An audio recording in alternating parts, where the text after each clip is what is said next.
We're moving now to Aspen, Colorado. Yes, we look like we're moving to Aspen, Colorado. We thank you both for coming on a renewable energy mitigation program. Stephen Knipe and Randy Udall. Are you a Udall of the? We're all related. You're all related. Polygamous Mormon family. You're related to people you've never met in ways that you don't know. Well, Marsh Udall. You're Marsh Udall is somewhere in that family tree. Right. All right. Good. Good afternoon. In 1999, the city of Aspen created the world's first renewable energy mitigation program. Since its inception, we've raised $6 million. This money has been spent locally in our valley on dozens of energy-saving projects. These projects collectively will keep 100,000 tons of greenhouse gases out of the atmosphere in the coming years. Our tool for accomplishing these things was an unusual one, our building code, and the program was championed by Stephen, who is Aspen's chief building official. My working life has been about building codes, either in the trades or in City Hall. The codes change. In the past 25 years, openings and guardrails have narrowed to 4 inches from 12. The physically disabled can use all public buildings, access essential services, and apartments now comply with fair housing law. Incorporating these requirements into the building code have changed the way we think. 10 years ago, we began to notice how new buildings use natural gas. Some mechanical rooms I inspected had one boiler to heat the house and another 2 or 3 for the snowmelt system. One of our community's energy hogs was identified. So at the urging of our elected officials and citizens, we developed a code to include energy use inside and outside the building. It capped how much could be burned to heat the outdoors. 7 years ago, our energy code changed again to require new homes to produce a portion of their electric or hot water needs with renewable energy. To ease the transition, we had free trainings and open office hours. We sat down one-on-one with the owners, builders, and designers to look at their plans so that they would not have to compromise their dreams for our requirements. The idea that buildings should be required to produce a portion of their own energy needs may seem radical, but in Israel and Spain, every new building must install a solar hot water system. In contrast, here in the United States, a typical building is so dependent on fossil fuels, it closely resembles a patient in intensive care. Indeed, a typical American home produces enough greenhouse gas each year to fill the Goodyear blimp. The good news is that modern energy technologies enable homes to produce a portion of their energy requirements, thus reducing both environmental damage and utility bills.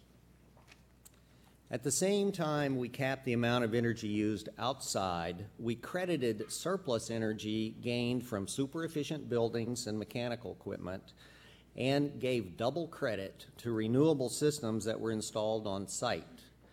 Even with these incentives in place, builders and owners ask for another option because some sites have better renewable opportunities than others.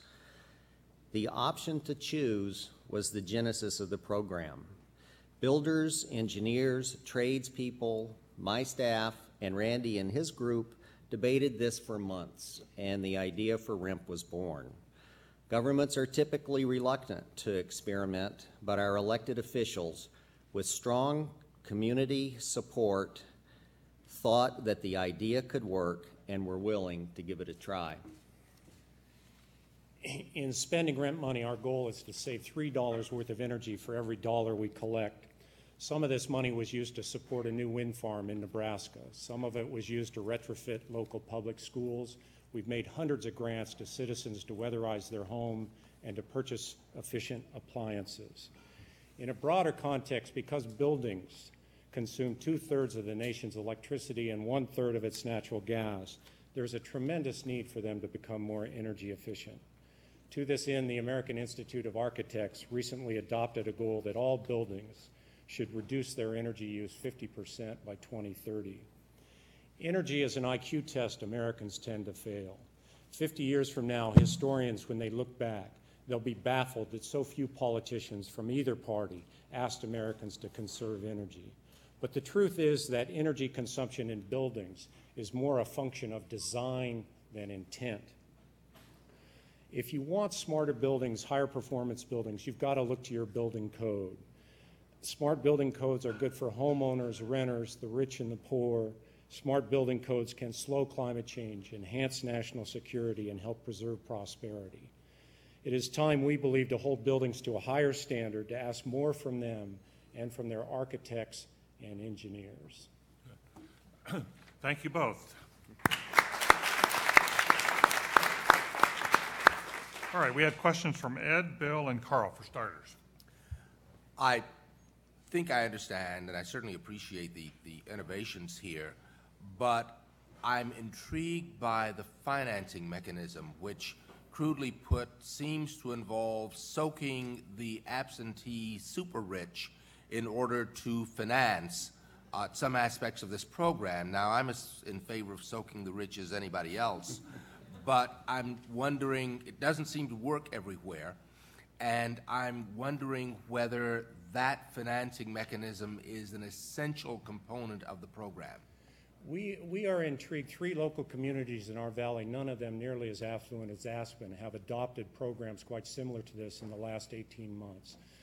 We think the greatest traction here is not the money we've collected, the millions of dollars we've collected, but the idea that building codes are this powerful muscle embedded in local government that's not often used and not intelligently employed in ways that it might be. And to follow up on that, about a third of the buildings that fall under this program, which is all the residential construction, actually put renewables on site. About a third of them meet our energy code, which has a standard that is 40% better than the national code written by the DOE. And then about a third of them do choose the rent payment option. It's a lifestyle choice given the energy budget we establish and the amount of energy used. Bill? Yeah, I mean, back to this question of replicability. I think we probably didn't get much pushback on this because many of the people who are going to be paying the fees and so forth are non-voting residents, part-time residents of the community.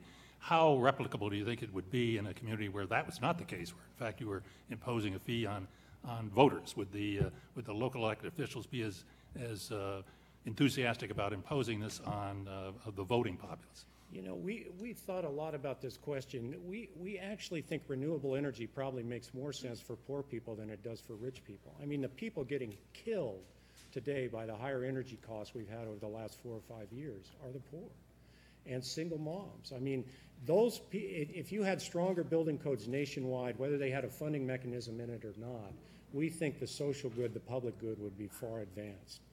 And that's why this program's been very interesting for us, the innovations program, because it's caused us to really think about what we did in Aspen and really get into it in a way that we might otherwise not have done. Good. Carl? When you submitted your application in December, you were anticipating a commercial component coming before the City Council, I believe, in Aspen in February. And could you tell us the outcome of that and whether there is a commercial component, and if it hasn't passed yet? Yes. Interestingly enough, this exercise consumed quite a bit of my time in the spring.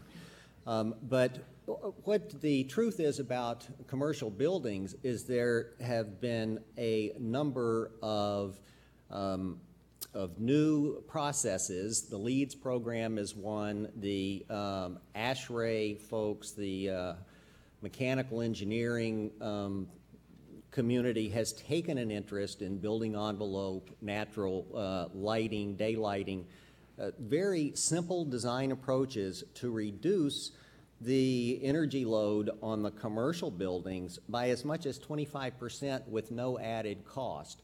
So we believe now that as those are becoming more commonplace, and honestly, for the first time, we're seeing more large buildings than we had in the past, the time is right. And we are with our second draft and are putting that out to the stakeholders, to the users, for some feedback on that Will now. that be, so that has not come to a vote yet, is that? No, as a matter of fact, these don't get voted on. They go through public comment, they go through an education period, and then they become mandatory requirements of our building code that is introduced before City Council, published in the paper, and then brought to a public meeting. And will that be similar conceptually to the residential program in the way it operates? Yes. Yeah, Mr. Udall, I'm curious about this. It sounds to me like what you've done in terms of collecting the fees is that you're in effect creating a cap and trade program, but you're making, instead of creating a private marketplace for the trade, you're actually doing it through the city of Aspen, and you all decide where the money goes. And we think this is happening nationwide with a whole bunch of environmental commodities. For example, in New York City, Mayor Bloomberg is proposing to cap traffic in downtown Manhattan, charge a congestion fee, and use that money to support mass transit. In Las Vegas, the water board out there raised their water rates, and they're paying people $1 a square foot to remove turf. There's all kinds of environmental externalities that we're going to have to bring into the market, and I think carbon dioxide is the largest one, and that's what they're wrestling with in Washington right now. It's very interesting. Yeah, it's very quick because the time has Very really quick expired. follow-up. Go ahead. I'm confused by your answer to Carl's question. What are the odds that within the next year, Aspen will have a commercial program in addition to the residential? 100%. We could bet dinner on that. Will that be an Aspen That's an price dinner? Well, there's some nice restaurants here. It depends on where we We'll just collect. bring it, just you bring the Aspen money, we'll have a little Aspen bit. would be more fun. Thank you for your All right, time. thank you all both.